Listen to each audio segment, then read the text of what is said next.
So ma'am, dito po sa nangyari sa Iloilo, meron pa ho bang iniimbestigahan ang kagawaran na posible pong ganun din ang mga pangyayari, kinaltasan ng ilang mga local officials yung dapat na matanggap po ng recipient po ng IX benefits?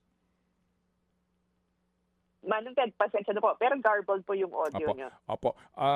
After itong Iloilo po na mga kaso, meron pa bang iniimbestigahan po ang kagawaran na similar cases po ng binawasan ng mga lokal na opisyal yung dapat na matanggap na benepisyo from AIX?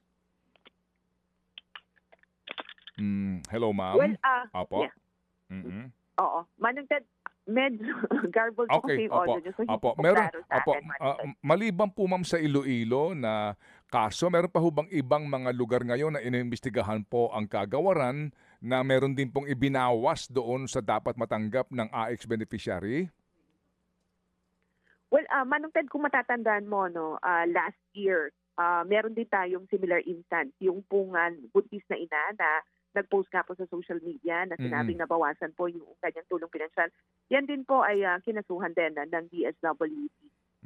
Currently, meron din po kaming mga isinasagawa na mga investigasyon pa. May case build up din na ginagawa po sa aming pong region, Field Office 6. And ito ay after nga po na matanggap natin yung mga naunang reklamo dyan nga po sa Iloilo. So again, that's something that we're currently working on. Mga kapatid, brothers and sisters, saan ka pa? Dito na tayo sa totoo. Dito na tayo sa True FM. Mga kapatid, mag-subscribe and follow po kayo sa social media accounts ng True Network PH. Yan po kami. Hanapin nyo lang True Network PH, Facebook, Instagram, YouTube, TikTok, and podcast.